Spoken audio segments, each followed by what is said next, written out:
जय श्री कृष्ण दोस्तों। एक दिन संध्या समय श्री कृष्ण रासलीला की तैयारी कर ही रहे थे कि वहाँ विशालकाय बैल का रूप लेकर अरिष्टासुर नामक असुर आ गया। उसकी पीठ पर विशाल कुंवर था। अपने खुरों से धरती को खोदते तथा उसे कपाते हुए अरिष्टासुर ने वृंदावन में प्रवेश किया। वह अपनी टापों से पृथ्वी को रौंद रहा था। उसकी आंखें लाल चमक रही थीं और पूंछ हवा में ऊंची खड़ी थी। अपने सींगों से धरती को खोदते हुए वह मलमूत्र त्याग रहा था। उस विशालकाय असुर को पर्वत मानकर बादल उसके कुंवर के चारों ओर मंडराने लगे और जब वृंदावन वासियों ने उसे देखा तो वे आश्चर्यचकित रह गए।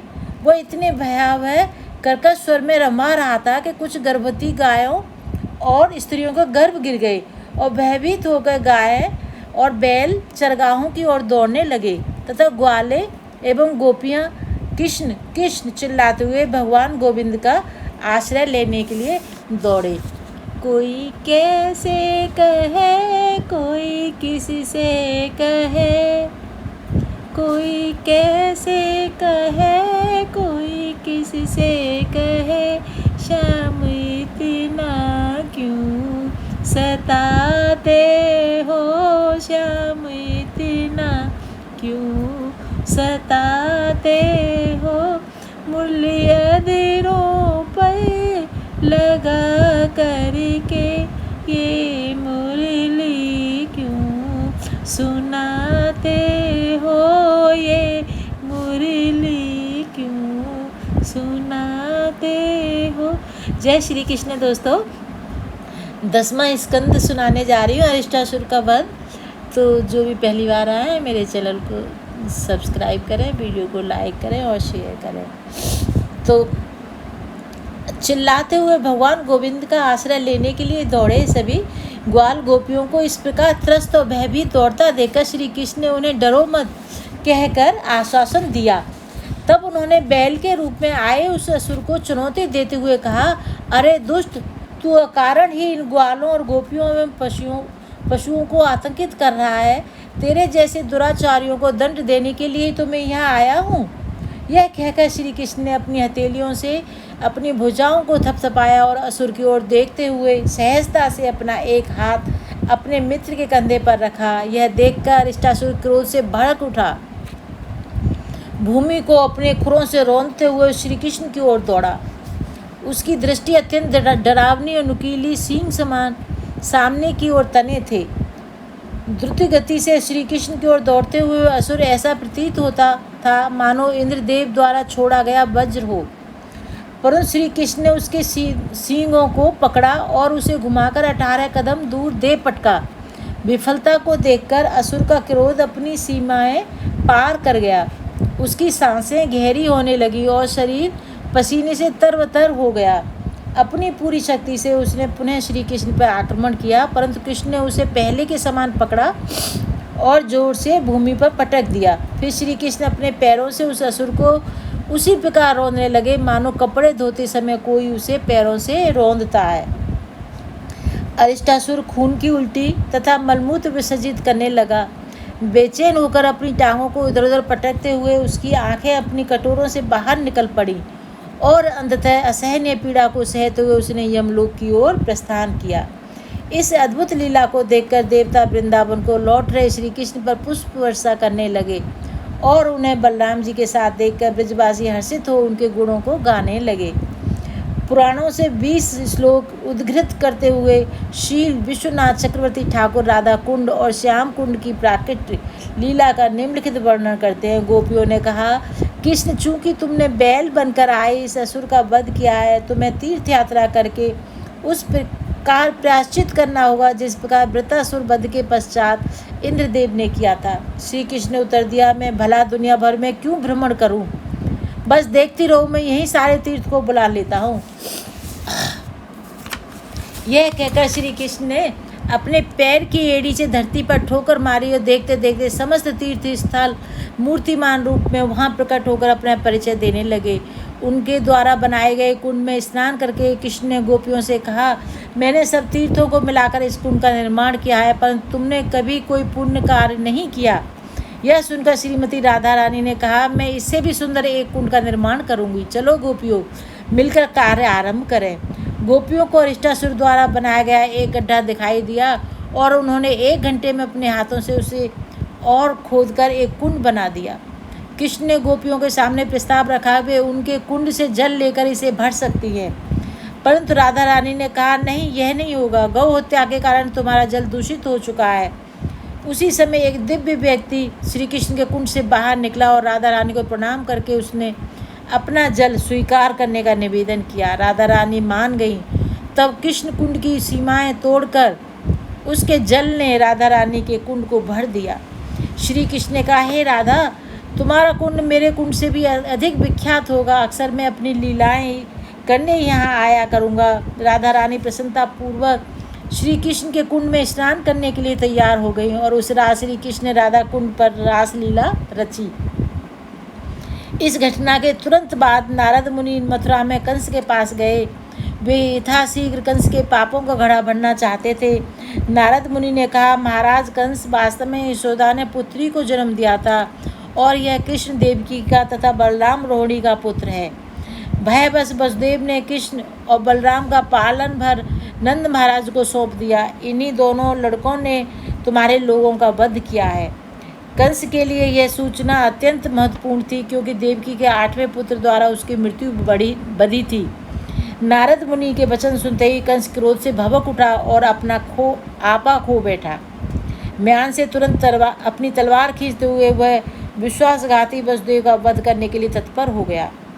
परंतु नारद मुनि ने कंस को रोक दिया और समझाया कि वसुदेव के पुत्रों से भय है, वह स्वयं वसुदेव से नहीं।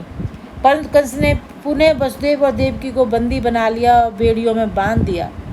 देखने शायद प्रतीत होगा कि कहा, नारद मुनि वसुदेव के शत्रु तो नहीं है, परंतु ऐसा नहीं है। वास्तव में वसुदेव नारद मुनि के ऋणी थे, क्योंकि उन्हीं के कारण कृष्ण ने मथुरा आकर वसुदेव और देवकी को बंधन से मुक्त किया। नारद मुनि के जाने के बाद कंस ने तुरंत केशी को बुलाया और कृष्ण एवं बलराम को मारने का आदेश दिया। तब उसने मुष्टिक, चारों शल, तोशल तथा अपने हाथी के रखवालों को एक आपातकालीन बैठक के लिए बुलवाया। कंस ने कहा, कृष्ण और बलराम नंद महाराज के ब्रज में रह रहे हैं। उन्हीं के हाथों मेरी मृत्यु की भविष्यवाणी हुई है। उन्हें मल्लयुद्ध के बहाने मथुरा बुलाकर उनका वध कर दो। एक विशाल मल्लयुद्ध भूमि का निर्माण करो और मथुरा एवं आसपास के सब लोगों को मल्लयुद्ध देखने के लिए आमंत्रित करो। अरे महावत, तुम अपने कुबलया पीढ़ हाथी को रंगभूमि के प्रमुख द्वार पर खड़ा करना और उन दोनों शत्रु को इस पैरों तले कुचलवा देना। चतुर्दशी के दिन धनुष यज्ञ आरंभ करो। भगवान शिव की प्रसन्नता के लिए पशु बलि की व्यवस्था करो। तब कंस ने अक्रूर को बुलवा भेजा, जो युद्धवंशी के अत्यंत प्रमुख सदस्य थे। कूटनीति में प्रवीण कंस ने प्रेम पूर्वक अक्रूर के हाथ को अपने हाथों में लिया और कहा, हे उदारचित अक्रूर जी, कृपया मेरा एक काम कीजिए न। समस्त भोज और विष्णुवश में आपके समान दयालु अन्य कोई नहीं है। आपने सदैव अपने कर्तव्यों का निर्वाह पूरे उत्तरदायित्व के साथ किया है, इसलिए मैं पूरी तरह आपके ऊपर निर्भर हूँ। कृपया नंद महाराज के ब्रज में जाइए, जहाँ आनक दुंदुभी के 2 पुत्र रह रहे हैं। उन्हें बिना विलंब किए अपने साथ लेते आइए। यह देखो, मैंने आपके लिए इस भव्य निर्मित रथ की व्यवस्था की है। कंस ने सोचा कि सरल हृदय वाले अक्रूर नए रथ को देखकर रोमांचित हो जाएंगे। तब परंतु वास्तव में अक्रूर नए रथ को देखकर इसलिए प्रसन्न थे क्योंकि वे दुष्ट कंस द्वारा उपयोग किए गए रथ पर भगवान कृष्ण और बलराम जी को नहीं लाना चाहते थे। कंस ने आगे कहा, देवताओं ने मेरा वध करने के लिए 2 लड़कों को भेजा है। तुम दोनों को यहाँ ले आओ और नंद महाराज एवं अन्य ग्वालों को भी इस उत्सव में भाग लेने के लिए उपहार आदि के साथ आने का न्योता दो। जब कृष्ण बलराम यहाँ आएंगे तो मैं अपनी शक्तिशाली हाथी के पैरों तले उन्हें रौंदवा दूंगा, और यदि वे वहाँ से बच गए तो मेरे पहलवान उन्हें मार डालेंगे। कृष्ण बलराम की मृत्यु के पश्चात में वसुदेव, उसके विष्णु भोज तथा दर्शा वंश के सब संबंधियों को मौत के घाट उतार दूंगा। मैं अपने पिता उग्रसेन को भी मार दूंगा, क्योंकि वे सदैव मेरे राज्य के लोभी बने रहते हैं। मैं उनके भाई देवक तथा अपने अन्य शत्रुओं को भी नष्ट कर दूंगा।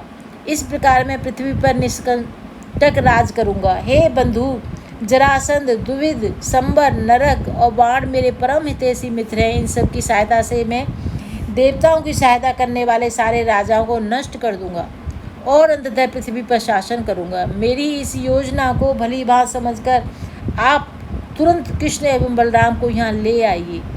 श्री अक्रूर ने कहा, महाराज, आपने अपने शत्रुओं को नष्ट करने की बहुत सुंदर योजना बनाई है, परंतु फिर भी व्यक्ति को सफलता और विफलता में समान रहना चाहिए, क्योंकि अंततः नियति ही प्रत्येक व्यक्ति के प्रयासों को फलीभूत करती है।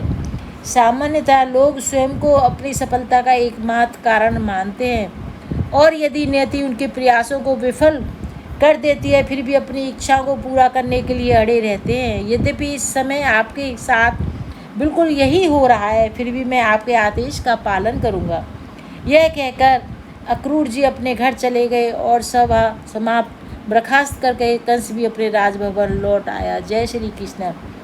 कल दोस्तों केशी और व्योमासुर का वध 10वां स्कंद सुनाने जाऊंगी। उससे पहले श्री कृष्ण के लिए भजन। कोई कैसे कहे, कोई किसी से कहे, श्याम इतना क्यों सताते हो, श्याम इतना क्यों सताते हो, मुरली अधीरों पर लगा कर के ये मुरली क्यों सुनाते हो। आ जाओ प्यारे, आ जाओ श्याम, आ जाओ मोहन, आ जाओ चाहे सपने में ही, आ जाओ चाहे सपने में ही, आ जाओ। सपना इस विधि आए कि नींदिया न आए, सपना इस विधि आए कि निदिया न आए, निदिया न आए नैना ऐसे झरे जैसे सावन भादों लगे, श्याम इतना क्यों रुलाते हो, श्याम जग को क्यों हंसाते हो, श्याम इतना क्यों रुलाते हो, श्याम जग को क्यों हंसाते हो।